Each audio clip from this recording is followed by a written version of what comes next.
여러분 안녕하십니까? 한국교회 정화방송 하나님 뉴스입니다. 오늘은 참으로 가슴 아프지만은 제가 속해 있는 예장통합총회를 비판하지 않을 수가 없습니다. 예장통합총회 재판국 여러분 제가 수차례 보도를 해드렸었죠. 대법원에서까지 확정된 판결을 말이죠. 예장통합총회 재판국은 그것을 인용을 하지 않습니다. 계속 자기들이 잘했다. 불의한 사람들을 손을 들어주고 있죠. 이렇게 해서 이제 가장 피해를 많이 본 교회가 제가 누차 보도를 드렸습니다만은 세봉천교회 서울대학교 앞에 관악구청 앞에 있습니다. 왜 이런 일이 일어날까? 여러분 썸네일에서 보셨죠? 헌법위원장이 말이죠. 예장통합총회 헌법위원장이 우리나라로 치면 헌법재판소장입니다. 이 헌법재판소장이 소송 당사자에게 대법원장을 찾아가서 한 장을 주고 대화를 해라. 거절하지 않을 것이다. 이렇게 권유했다면 여러분 깜짝 놀랄 일 아닙니까? 이 예장통합총회 헌법위원장이 소송 중인 지방의 소도시 목사님께서 상담을 하니까 재판국장에게 가서 한 장을 갖다 주고 상담을 해라. 문제가 되지 않겠느냐 그러니까 절대 그러지 않는다. 그 황영찬 재판국장은 거절하지 않는다. 그런 얘기가 생생하게 녹취에 나와 있습니다. 자, 일단 녹음 테이프 한번 들어보시겠습니다. 이 문제도 목사님이 황영찬 목사를 만나요. 지금 바로 오늘이라도. 만나서 어떻게 해야 되나. 이제 나는 이제 이런 걸 잘 알지 못하잖아. 재판에 관한 건 솔직하게 내가 뭐 잘 알지 못하고 나 입장에서 이제 중간 입장에서 이렇게 해달라 저렇게 그런 얘기는 할 수 있지만 이야기하면 재판부에 나보고 뭐 이런 문제 때 이렇게 해야 된다 뭐 얘기를 하면 내가 그걸 또 뭐 이런저런 얘기를 헌법적인 건 얘기를 하는데 이제 법무사가 해준 게 있으니까 이걸 이제 올려도 괜찮냐고 한번 황영찬 목사하고 의논을 해봐요. 황영찬 목사가 이런 거 부탁하면 다 해주거든요. 한 장 정도. 한 장 정도 갖다 드리면서 인사를 해요. 근데 혹시나 저쪽에서 그거를 오히려 역이용해서 막 그런 걸 가져왔더라 이렇게 얘기해버리면은 더 그거 될 것 같은데. 절대로 얘기하지 않죠.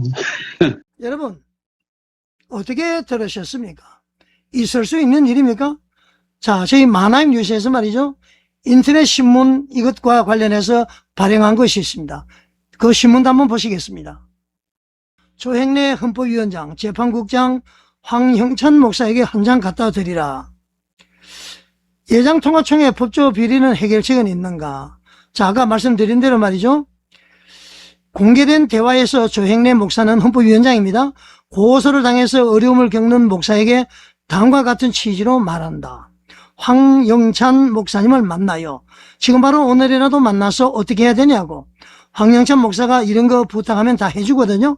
한 장 정도 갖다 드리면서 인사를 해요. 뇌물을 주라 이런 얘기입니다. 재판에서. 그리고 황영찬 목사가 이런 거 부탁하면 다 해준다는 얘기입니다. 그럼 그동안에 많이 해준 것을 봤다는 얘기 아닙니까? 자, 그러니까 말이죠. 총회 재판국의 재판이 완전 개판이 된 것을 여러분이 알 수가 있는 것입니다. 법도 없고 말이죠. 하나님이 주신 양심도 없고요. 그냥 로비하면은 그대로 다 따라가는 것입니다, 여러분. 자, 이 상대방이 걱정을 하니까 말이죠. 조 목사는 이렇게 합니다. 황영찬 목사는 그렇게 받은 것을 절대로 얘기하지 않는다. 그런 사례가 있는 것 같습니다. 자, 여러분. 이 말이 사실이라면 도대체 한 장은 얼마죠? 100만 원입니까? 1000만 원입니까? 서류 한 장입니까? 돈 한 장입니까?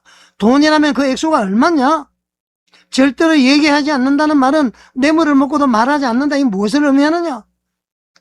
이게 말이죠. 있을 수 있는 일입니까?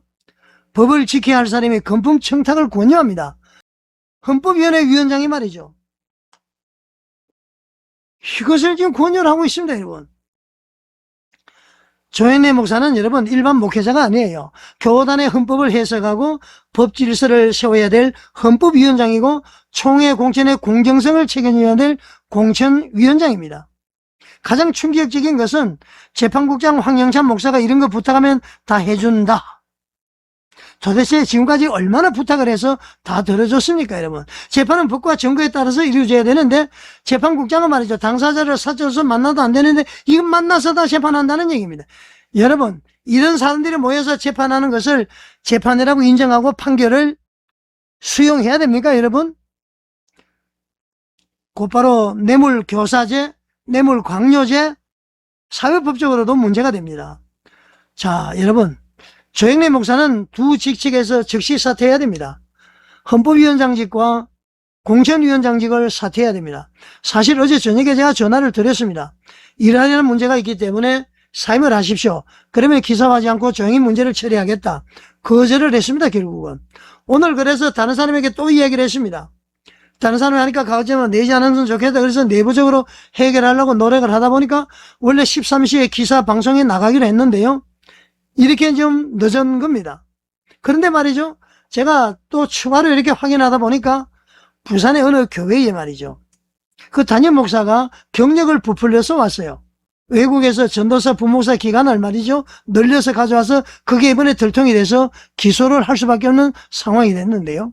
그 교회 장로가 이 조영래 헌법위원장을 찾아가서 애로사항을 이야기하니까 헌법적으로 문제없다는 취지의 확인서를 써주고 기소위원들을 찾아가서 부산까지 내려가서 기소하지 말라고 부탁, 청탁. 이게 여러분 헌법위원장이 해야 될 일입니까?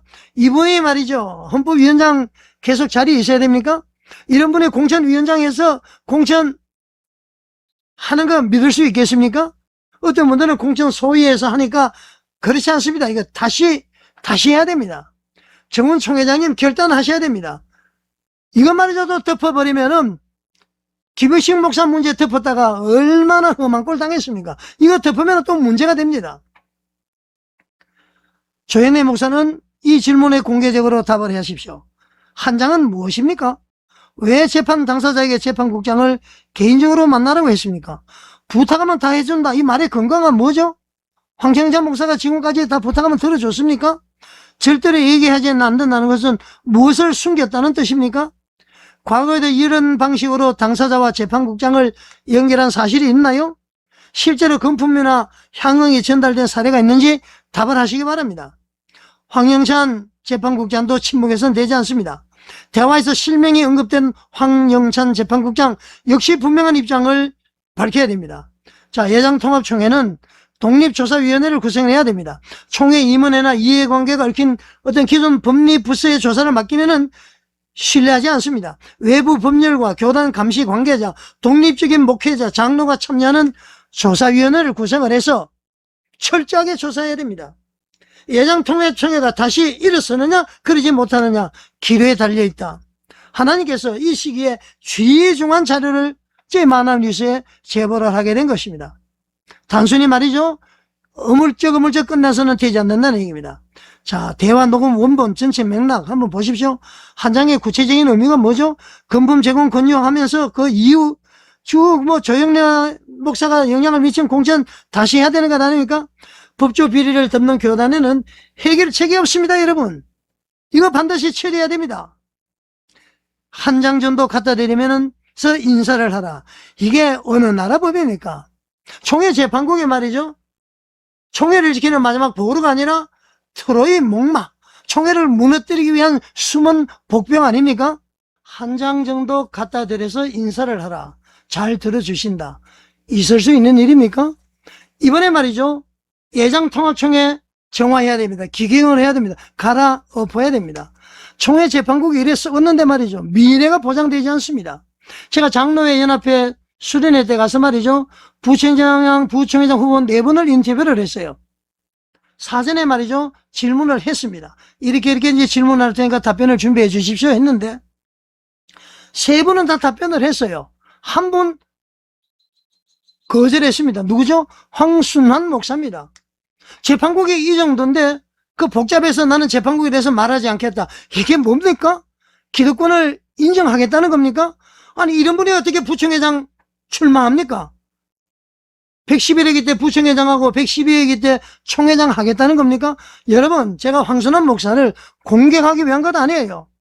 나단 선제자의 입장으로 자기 주관도 없고 왜 총회장이 돼야 되는지, 왜 부총회장이 돼야 되는지, 총회 문제가 뭔지도 모르고 파악 못하고 있는 사람, 기득권 세력에 얹혀서 부총회장, 총회장 명예직을 얻겠다, 그거 아닙니까? 이러면 절대로 여러분 뽑으면 되지 않습니다. 물론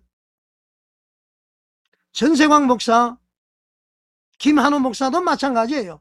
만약 이분들도 그렇다면, 그러나 최소한 재판국 문제에 대해서는 가장 확실하게 전세광 목사가 얘기를 했고, 그 다음에 김한호 목사가 얘기를 했습니다. 김한호 목사가 분량이 적은 것 같아서 제가, 목사님 양이 좀 적은 것 같아서 다시 인터뷰를 해드릴까요? 뭐 됐다고 그러더라고요. 여러분, 이번에는 제가 뭐 전세광 목사 믿어라 이런 얘기가 아니에요. 세 분 중에 가장 덜 나쁜 사람 선택하시면 됩니다. 우리 총회를 기경할 사람, 정화할 사람 뽑으면 됩니다. 그리고 말이죠, 조영래 목사가 심무하는 교회 당회에다 요구합니다. 조영래 목사, 적각 여러분 인사당에 열어야 되지 않겠습니까? 하라는 얘기는 아니에요. 이 교회 망신 다 시키는 겁니다. 이게 말이 됩니까? 그냥 실수 같습니까? 내용을 들어보면은 말이죠, 그동안에 아주 습관적이고 말이죠, 아주 형해화가 되어 있습니다. 아주 제도적으로 되어 있는 것 같습니다, 여러분. 사랑하는 예장통합총회 총대 여러분, 그리고 한국교회를 사랑하는 여러분, 이번 기회에 한국교회가 거듭날 수 있도록 여러분 관심 가져주시고 이 방송 많이 공유해 주시기 바랍니다. 총회 재판국이 마지막 보루가 돼야 되는데 총회를 무너뜨리는 트로이 목마, 지금 방송 나가면 변명할 겁니다. 이 변명의 여지가 없습니다. 이거 즉각 형사처벌 진행도 진행될 것으로 저는 알고 있습니다. 자, 만화의 뉴스가 너무 어두운 부분을 드러내서 좀 부정적으로 보지 않느냐, 그런 분들이 계시는데 여러분 기도 한번 해보십시오.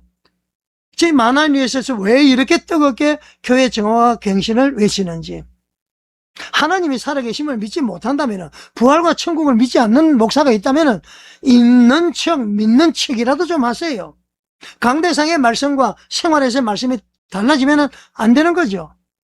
이거 이렇게 해서는 되지 않습니다. 여러분은 어떻게 생각하십니까? 만화의 뉴스에서 기도해 주시고요. 그리고 구독과 좋아요, 후원을 통해서 한국교회 정화 갱신을 위해서 최선을 다하도록 여러분 많이 도와주시기 바랍니다. 시청해 주셔서 감사드립니다.